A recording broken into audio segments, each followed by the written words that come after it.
വഴികളെ കുറിച്ചാണല്ലോ നമ്മൾ ഈ ദിവസങ്ങളിലൊക്കെ നിങ്ങൾ ചർച്ച ചെയ്തു പോകുന്നത്. അതുകൊണ്ട് തന്നെ ഇസ്ലാമിക ചരിത്രത്തിന്റെ വഴികളെ കുറിച്ച് ചിന്തിക്കുന്ന വേളയിലാണ് ഈ ഒപ്പം നിൽക്കുന്നവരെ കുറിച്ചുള്ള സഞ്ചാരം, അല്ലെങ്കിൽ ഒപ്പം നിൽക്കുന്നവരുടെ മനസ്സിലുണ്ടാകുന്ന ഗുണകരമല്ലാത്ത മാറ്റങ്ങളെ കുറിച്ച് കൂടി നമ്മൾ മനസ്സിലാക്കണം എന്നെനിക്ക് ഓർമ്മ വന്നത്. ഞാനൊരു ചിത്രം കാണിച്ചു തരാം. വിഷ്ണു,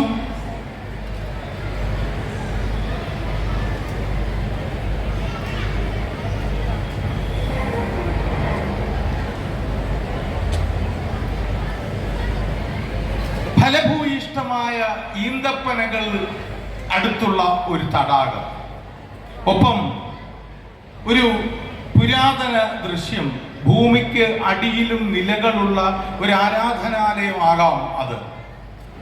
ഈ തടാകത്തിന്റെ കരയിലെ സമ്പത്തിൽ അഭിരമിച്ച് സമ്പന്നനായ ഒരു മനുഷ്യനെ കുറിച്ചുള്ള പരാമർശം ഓർമ്മിപ്പിക്കുവാനാണ് ഈ ചോദ്യം. ഇതിനെക്കുറിച്ച് എന്തെങ്കിലും ധാരണയുള്ളവർക്ക്, അല്ലെങ്കിൽ ഇതാരെ സൂചിപ്പിക്കുന്നു എന്ന് പറയാൻ കഴിയുന്നവർക്ക് ഒന്ന് കൈ ഉയർത്താം.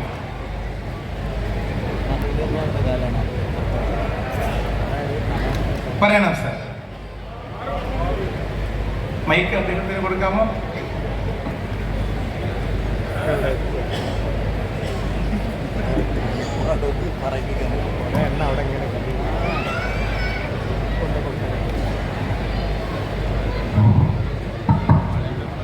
കാറൂവിന്റെ വീട്, പല സമ്പന്നനായിരുന്ന ഒരാള് അയാളെ അഹങ്കാരം മൂലം നശിച്ചു പോയ വീട് ഭൂമിയിലേക്ക് താഴ്ത്തപ്പെട്ടു.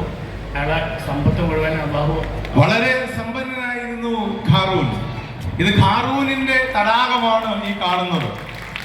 ഖാറൂൻ അതിസമ്പന്നനായിരുന്നു എന്ന് മാത്രമല്ല, മൂസാ നബിയുടെ വളരെ വിശ്വസ്തനായ ബന്ധുവും അനുചരനുമൊക്കെ ആയാണ് ഖാറൂൻ ആദ്യം പ്രത്യക്ഷപ്പെടുന്നതും ഒക്കെ. പിന്നീട് കടുത്ത അഹങ്കാരം ബാധിക്കുകയും ധനവാനായി കഴിഞ്ഞപ്പോൾ ഉണ്ടായ എല്ലാ ദോഷങ്ങളും അയാളെ പിടികൂടുകയും ചെയ്തു കഴിഞ്ഞപ്പോൾ അദ്ദേഹം ശിക്ഷിക്കപ്പെടുകയും ഭൂമിയിലേക്ക് ആഘാതത്തോടെ പതിക്കപ്പെടുകയും ചെയ്തുവെന്നാണല്ലോ ഗ്രന്ഥം പറയുന്നത്. ഇത് ഖാറൂനിന്റെ തടാകമാണ്. ഞാൻ ഈ ദിവസം ആരംഭിച്ചപ്പോൾ ആ കുട്ടിയുടെ പേരിലും എൻ്റെ പേരിലും നിങ്ങളോട് ക്ഷമ ചോദിച്ചത് അനർഹമായ വാക്കുകൾ ചൊരിഞ്ഞതുകൊണ്ടാണ്. അനർഹമായത് ആർക്കും സമ്മാനിക്കാൻ ഇടവരാതിരിക്കട്ടെ നമുക്ക് എന്ന ഓർമ്മപ്പെടലിന് വേണ്ടിയാണ് ഖാറൂൻ എന്ന ചിന്തയെക്കുറിച്ച്, ഖാറൂൻ എന്ന പാത്ര സൃഷ്ടിയെക്കുറിച്ച് ഈ ദിവസം നിങ്ങളോട് ചോദിച്ചു തുടങ്ങിയത്. ഇത് ഖാറൂനിന്റെ തടാകമാണ്. അദ്ദേഹം പറഞ്ഞത് വളരെ ശരിയാണ്. പക്ഷെ ശരി പറയുമ്പോൾ എന്തെങ്കിലും ഒരു മധുരമോ സമ്മാനമോ ഒക്കെ നമുക്ക് അവർക്കൊക്കെ കൊടുക്കേണ്ടതാണ്. അതാണ് അതിൻ്റെ ഒരു യുക്തി. ശ്രീ അക്ബർ, മറ്റൊരു ചോദ്യം ചോദിച്ചോട്ടെ?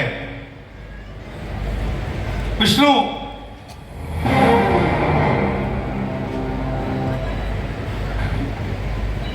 ഇതുവരെല്ലാവരും പെട്ടെന്ന് ഉത്തരം പറയുന്ന ഒരു ചോദ്യമാണ്.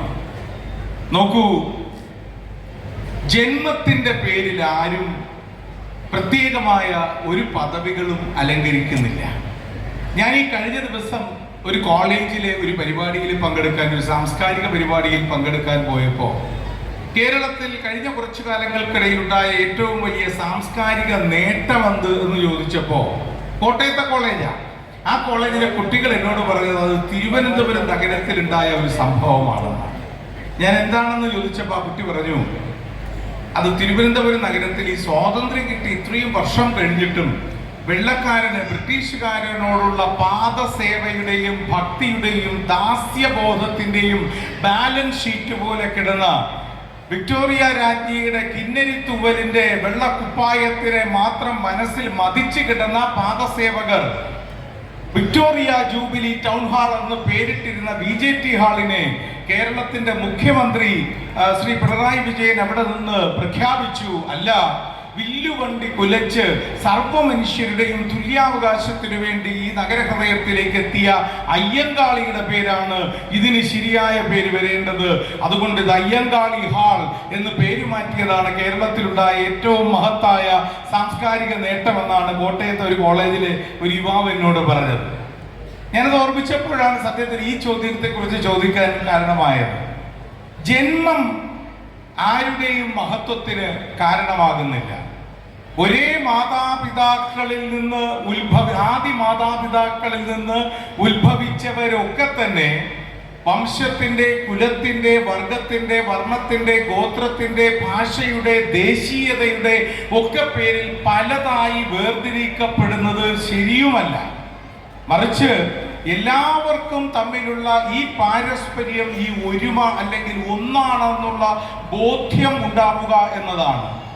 തൻ്റെതായ കക്ഷിത്വത്തിന്റെ പേരിൽ മറ്റുള്ളവരുടെ ശരികളെ തെറ്റെന്ന് ഗണിക്കുന്നതും തൻ്റെ തെറ്റുകളെ ശരിയെന്ന് സമർത്ഥിക്കുന്നതുമാണ് ഒരുപക്ഷെ വർഗീയത എന്ന് നിർവചിക്കാവുന്ന ഒരു ദർശനമുണ്ട് ഖുറാനിൽ. ഏത് സൂറത്തിലാണ് ഖുറാൻ കൃത്യമായി ആ ദർശനം, ആ കാഴ്ചപ്പാട് അവതരിപ്പിക്കുന്നത് എന്നാണ് എൻ്റെ ചോദ്യം.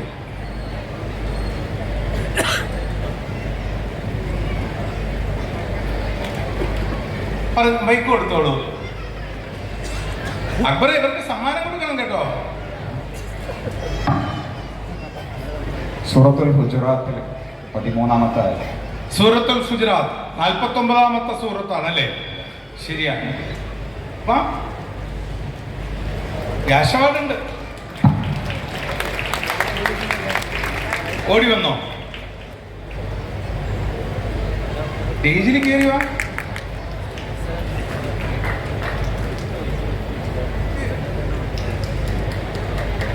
ഈ സമ്മാനം വാങ്ങുന്നവരാണ് സ്റ്റേജിൽ നിൽക്കേണ്ടത്, സമ്മാനം കൊടുക്കുന്നവരെയാണ് സത്യത്തിൽ താഴെ നിർത്തേണ്ടത്. പക്ഷെ നമ്മുടെ രാജ്യത്തിൽ നേരെ തിരിച്ചാ. സമ്മാനം വാങ്ങുന്നത് അർഹതയും മികവും തെളിയിക്കുന്ന ആൾക്കാരാണ്. സമ്മാനം കൊടുക്കുന്നത് ജന്മത്തിൻ്റെയോ അല്ലെങ്കിൽ മറ്റേതെങ്കിലും കാരണങ്ങളോ കൊണ്ട്, മതത്തിൻ്റെയോ ഒക്കെ കാരണങ്ങൾ കൊണ്ട് അതിനുള്ള അധികാരം ലഭിക്കപ്പെട്ട ചില ആളുകൾക്ക് സമ്മാനം കൊടുക്കാൻ അവസരം ഉണ്ടാകുന്നു. പക്ഷെ അവരല്ലല്ലോ നാടിൻ്റെ നാളെയുടെ മികവുകൾ. അത് സമ്മാനം വാങ്ങുന്നവരാണ്. ദൗർഭാഗ്യകരമെന്ന് പറയട്ടെ, ഇന്ത്യ എന്ന നമ്മുടെ രാജ്യത്തിൽ അർഹർ താഴെയും അനർഹർ മുകളിലുമാണ് എന്ന് പറയാതിരിക്കാൻ വയ്യ.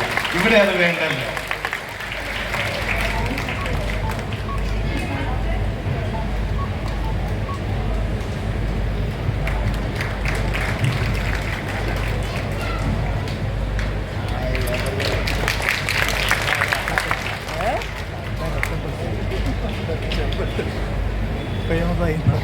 നമ്മളീ പറഞ്ഞത് മനുഷ്യർക്കിടയിൽ അങ്ങനെ വിവേചനങ്ങളും വിഭജനങ്ങളും ഇല്ല.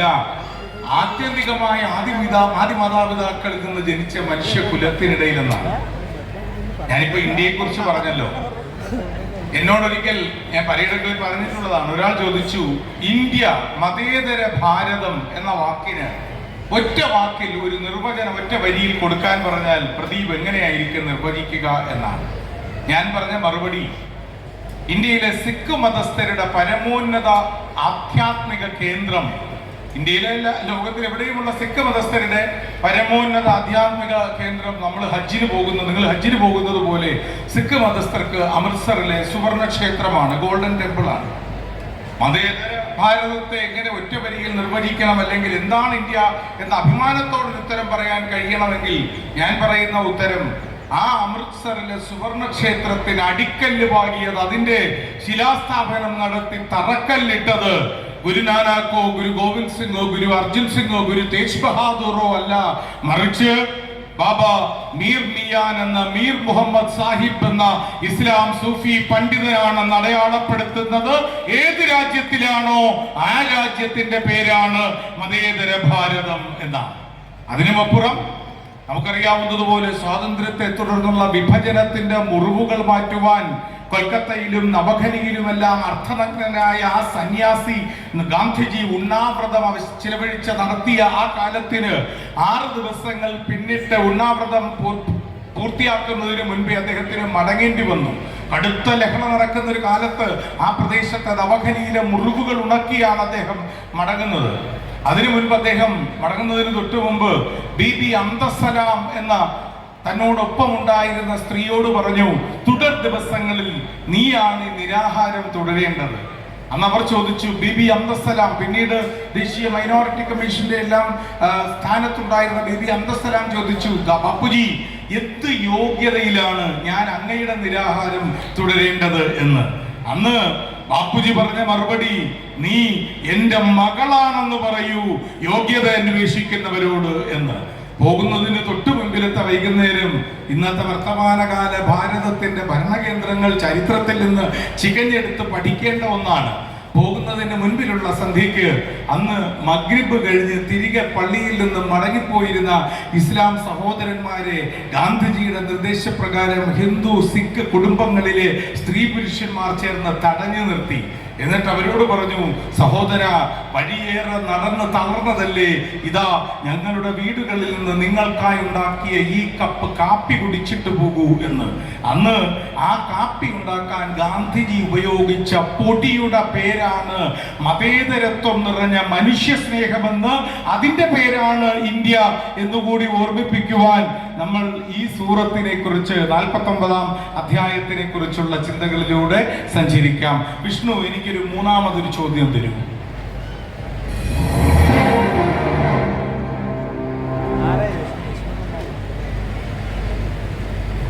ഇത് അത്ര എളുപ്പമാണോ എന്ന് ചോദിച്ചാൽ നിങ്ങൾക്ക് എളുപ്പമാണ് തീർച്ചയായും. ചോദ്യം ഇതാണ്. ഞാൻ ഈ ആദ്യം കാണിക്കുന്നത് the Bible, the Quran and science എന്ന പുസ്തകമാണ്. ഡോക്ടർ മൗറിസ് ബ്യൂക്കൈലിന്റെ പുസ്തകമാണ്. അത്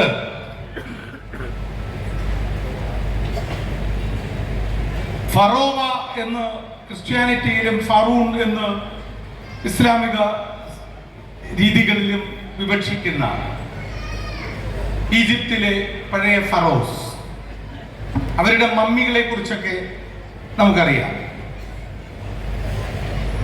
റാംസസ് രണ്ടാമന്റെ ശരീരമാണ്, അദ്ദേഹത്തിന്റെ അവശിഷ്ടമാണ് കെയ്റോയിലെ മ്യൂസിയത്തിൽ ഇപ്പോഴും പ്രിസർവ് ചെയ്ത് വെച്ചിരിക്കുന്ന മമ്മി റാംസസിൻ്റെതാണ് എന്നൊരു പരക്കെയുള്ള ഒരു വിശ്വാസം ഉണ്ടായി. എന്നാൽ മൂസ നബിയെയും അനുചരന്മാരെയും വേട്ടയാടുന്നതിനിടയിൽ ചെങ്കടലിൽ വീണ് മരിച്ചത് റാംസസ് അല്ല, മറ്റൊരാളാണ് എന്ന് കൃത്യമായി തെളിയിക്കുകയായിരുന്നു തൻ്റെ രേഖകളിലൂടെയും പഠനങ്ങളിലൂടെയും doctor Maurice Bucaille Quran, Bible and the science എന്ന് തുടങ്ങുന്ന പുസ്തകത്തിലൂടെ. അതിൽ അദ്ദേഹം കൃത്യമായി ലോകത്തിന് മുന്നിൽ അടയാളപ്പെടുത്തി അത് റാംസസ് അല്ല, റാംസസിന്റെ 13ാമത്തെ പുത്രനായ തുടർ ഫറവോ ആണെന്ന്. ആരായിരുന്നു? അതായത് ചരിത്രം അപനിർണയിക്കപ്പെടുന്ന ഒരു കാലത്താണ് ഇന്ന് നമ്മൾ ജീവിക്കുന്നത്. നേരിന്റെ ചരിത്രങ്ങളൊക്കെ ഇല്ലാതാക്കപ്പെടുന്ന ഒരു കാലത്താണ് നമ്മൾ ജീവിക്കുന്നത്. ഇതിന് ഉത്തരം പറഞ്ഞു കഴിഞ്ഞിട്ട് എന്തുകൊണ്ട് യെസ്,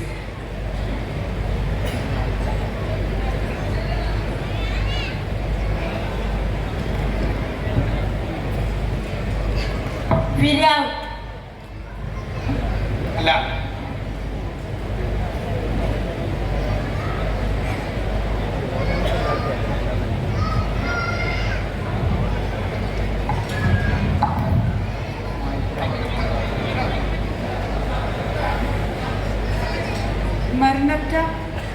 റാംസസ് അവിടെ പറഞ്ഞു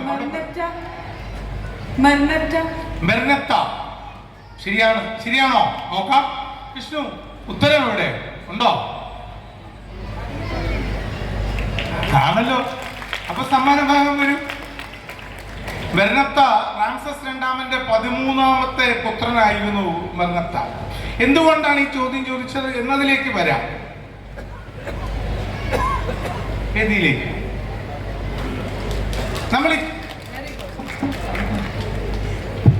നമ്മൾ ഈ ചരിത്രം അപനിർമ്മിക്കപ്പെടുന്ന ഒരു കാലത്താണ് ജീവിക്കുന്നത് എന്ന് പറഞ്ഞല്ലോ. അതിനിപ്പോ ഇന്ത്യയുടെ ദേശീയ ചരിത്രത്തെ കുറിച്ചോ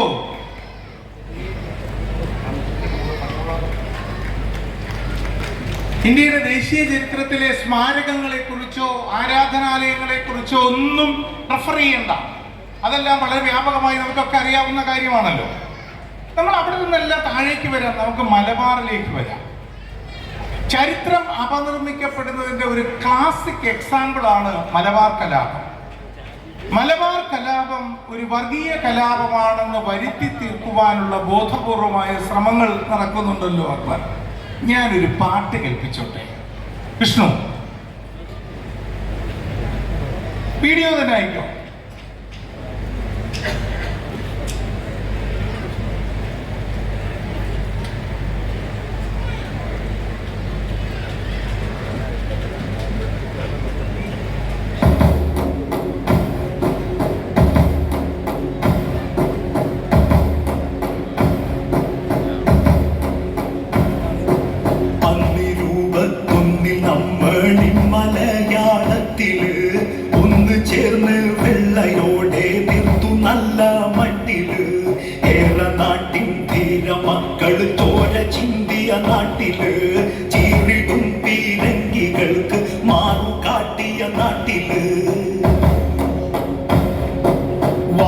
എൻ കുന്നത്ത് വീര കുഞ്ഞഹമ്മദാജിയും വാശിമൂത്ത മൂപ്പരുടെ കൂടെ കൂട്ടമായിയും കോഴി കുത്തും പോലെയന്ന് പാപ്പമാരേളാപ്പമാർ കോഴിക്കോട്ടിനപ്പുറം ഓരൂതിയ മൂത്താപ്പമാർ. ഇത് അന്ന് ഹിച്ച്കോക്കിന്റെ പ്രതിമയും സ്മാരകവും കെട്ടിയതിനെ തകർക്കുവാനുണ്ടായ ഉജ്ജ്വലമായ പോരാട്ടത്തിന്റെ മുന്നണിപ്പാട്ടാണ്. ചരിത്രം അപനിർമ്മിക്കുമ്പോൾ മലബാർ കലാപം വർഗീയ കലാപമായിരുന്നു എന്ന് പലരും ബോധപൂർവം ഇന്ന് കൊട്ടിഘോഷിക്കാൻ തുടരുമ്പോൾ മലപ്പുറത്തുള്ള മനുഷ്യർക്ക് അത് പ്രതിരോധിക്കുവാൻ ഒരൊറ്റ ഉത്തരം മതി എന്നാണ് എൻ്റെ കാഴ്ചപ്പാട്. മലബാർ കലാപം ഒരു വർഗീയ കലാപമല്ല എന്നും ഈ സ്വാതന്ത്ര്യ ബോധം നിറഞ്ഞ ആത്മാഭിമാനം നിറഞ്ഞ ഒരു ജനതയുടെ പാരതന്ത്ര്യത്തിനെതിരെയുള്ള ഉശിരൻ പോരാട്ടമാണ്, അതൊരു മതേതര പ്രക്ഷോഭമാണ് എന്ന് തെളിയിക്കുവാൻ ഒരു ചോദ്യത്തിനുള്ള ഉത്തരം മതി എന്ന് വ്യക്തിപരമായി കരുതുന്നത് കൊണ്ടാണ് ചരിത്രത്തിന്റെ വികൽപ്പനയെ ഈ പുരാതന കഥയിലെ റാംസസിന്റെയും അക്കനാട്ടന്റെയും മെർനപ്തയുടെയും ഓർമ്മകളിലൂടെ സഞ്ചരിച്ചുകൊണ്ട് ഇതിലേക്ക് കൊണ്ടുവരാൻ ശ്രമിച്ചത്. ചോദ്യം ഇതാണ്: മാപ്പിളപ്പാട്ടിന്റെ ഇശലും താളവുമുള്ള ഈ പോരാട്ട മുദ്രാവാക്യ ഗാനം എഴുതിയത് ആരെന്നാർക്ക് പറയാം? പറഞ്ഞോ മൈക്കര്, മൈക്ക് കൊടുക്കുന്നേ, അവർക്ക് എല്ലാരും കേക്കട്ടെ. പാടിയത് സെമീർ അല്ലല്ല, ഹലോ, കമ്പളത്ത് ഗോവിന്ദൻ നായർ. മലപ്പുറം കലാപം വർഗീയ കലാപമാണെന്ന് പറയുന്ന, മലബാർ ലഹള വർഗീയ കലാപമാണെന്ന് പറയുന്നവരുടെ ഇരുട്ടുകൊണ്ട് മുഖം മൂടി ധരിക്കുന്നവരുടെ മുഖത്തേക്ക് ഉച്ചത്തിൽ ധീരമായ മനസ്സോടെ, നിർഭയമായ മനസ്സോടെ ഈ നാട്ടുകാർ ഒന്നടങ്കം ഓർമ്മിപ്പിക്കണം. അന്ന് ഈ പോരാട്ടത്തിന്റെ മുദ്രാഗാനമായി ഇതെഴുതിയതൊരു മുസൽമാനല്ല, കമ്പളത്ത് ഗോവിന്ദൻ നായർ എന്ന സവർണ ഹൈന്ദവരായിരുന്നു. അതച്ചടിച്ച ദേശാഭിമാനി പത്രം അന്ന് വെള്ളക്കാരൻ കണ്ടുകെട്ടിയെങ്കിൽ ഇതൊരു മതേതര കലാപമാണ് ഈ നാട്ടിൽ ജനിച്ചത്. വാര്യംകുന്നത്ത് കുഞ്ഞഹമ്മദ് ഹാജിയുടെ, ആലി മുസ്ലിയാരുടെ, മമ്പറം തങ്ങളുടെ ഒക്കെ പോരാട്ട ഭൂമികയിൽ നടന്നത് സ്വാതന്ത്ര്യ സമരത്തിന്റെ ഏറ്റവും വലിയ രണഭൂമികയായിരുന്നു, പടയോട്ടമായിരുന്നു എന്ന് ഈ നാടിന് അഭിമാനത്തോടെ തല ഉയർത്തി പറയുവാൻ ചരിത്രത്തിന്റെ ഒരു കൽപ്പനാ കാവ്യമായി ഇത് കാട്ടിയെന്നേ ഉള്ളൂ.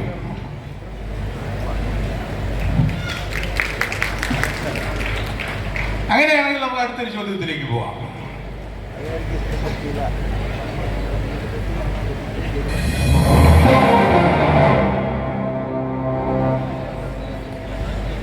ഓ, ഇത് ഭയങ്കര എളുപ്പമുള്ള ചോദ്യമായി. ഇത് ഡെസിമൽ സിസ്റ്റത്തിന്റെ ഹിന്ദു സംഖ്യകളും അറബ് സംഖ്യകളും ഒക്കെ സത്യത്തിൽ പാശ്ചാത്യ ലോകത്തിന്, പടിഞ്ഞാറൻ ലോകത്തിന് ആഴത്തിൽ പരിചയപ്പെടുത്തി കൊടുത്ത ആൾജിബ്രയുടെ മഹാനായ പിതാവിന്റെ ചിത്രവും അദ്ദേഹത്തിന്റെ പുസ്തകത്തിന്റെ രൂപവുമാണ് നിങ്ങൾ ഈ കാണുന്നത്. പക്ഷെ ചോദ്യം അതൊന്നുമല്ല. ചോദ്യം, നമ്മൾ ഈ ദൃഷ്ടാന്തം എന്ന് ഖുർആൻ എപ്പോഴും ഉപയോഗിക്കാറുണ്ട് അല്ലെ? സത്യത്തിൽ ദൃഷ്ടാന്തമാവുക ഇത്തരം കാര്യങ്ങൾ കൂടിയാണ്. നൂറ്റാണ്ടുകൾക്കിപ്പുറത്തെ ഈ ദിവസത്തിലെ ഈ ലോകത്തിൽ, ഈ ലോകം എന്ന് പറഞ്ഞാൽ നമുക്കറിയാം വിരൽത്തുമ്പിൽ വിജ്ഞാനത്തിന്റെ വിസ്മയം ഒളിപ്പിച്ചു വച്ചിരിക്കുന്ന ഒരു ലോകമാണ്. ഇന്ന് അച്ഛനും അമ്മയും മക്കളും ഒക്കെ നമ്മൾ പഴയകാലത്ത് ഒരുമിച്ച് അത്താഴം കഴിക്കുവാൻ ഒരുമിച്ചിരിക്കും. അച്ഛനും അമ്മയും അടുത്ത വീട്ടിലെ ആളുകളുടെ ചെറിയ പരിദൂഷണങ്ങളൊക്കെ പറയും. മക്കളുടെ പരീക്ഷയുടെ മാർക്ക് ചോദിക്കും, നല്ല കാര്യത്തിന് അഭിനന്ദിക്കും, മോശം കാര്യത്തിന് വഴക്ക് പറയും. ചിലപ്പോൾ സന്തോഷം കൊണ്ടൊന്ന് കവളത്ത് തട്ടും. മക്കൾ കാണാതെ അമ്മ അച്ഛനൊരുള്ള ചോറെടുത്ത് പ്രണയത്തോടെ കൊടുക്കും. ഇതൊക്കെ നടക്കുന്നത് അത്താഴങ്ങളിലാണ്, വൈകുന്നേരത്തെ തീന്മേശകളിലായിരുന്നു. ഇന്നും അത്താഴവും തീന്മേശയൊക്കെ ഉണ്ട്. പക്ഷെ കഴിച്ചു കഴിഞ്ഞ് പോയി കഴിഞ്ഞാൽ ആരൊക്കെ ഒപ്പം ഇരുന്നൊന്ന് മഷിയിട്ട് നോക്കി കണ്ടുപിടിക്കണം. കാരണം കഴിക്കുന്നത് ഒരു കൈ ഇങ്ങനെ പോകുമെങ്കിലും മറ്റേ പേരിൽ കണ്ണ് മുഴുവൻ ഈ മാർട്ടിൻ കുയിപ്പർ കണ്ടുപിടിച്ച മൊബൈൽ ഫോണിൽ കുത്തിക്കൊണ്ടിരിക്കുക. അച്ഛൻ ഫേസ്ബുക്കിലും അമ്മ വാട്സപ്പിലും ഒക്കെയാണ് ആഹാരം കഴിക്കുമ്പോൾ. അതുകൊണ്ട് അങ്ങനെയുള്ള വീടക കൂട്ടായ്മകളുടെ എല്ലാം സമയം നമ്മുടെ മൊബൈൽ ഫോൺ അപഹരിക്കുന്നു. ഈ ചോദ്യത്തിലേക്ക് കടക്കുന്നതിന് മുൻപ് APSLMന്റെ ഓർമ്മയ്ക്ക് മുന്നിൽ ദീപ്തമായ ഈ വൈകുന്നേരത്തിൽ നിങ്ങൾ ഇത്രയും പേരെ, പ്രത്യേകിച്ച് സ്ത്രീകളെ കൂടി ഒരുമിച്ച് കാണാൻ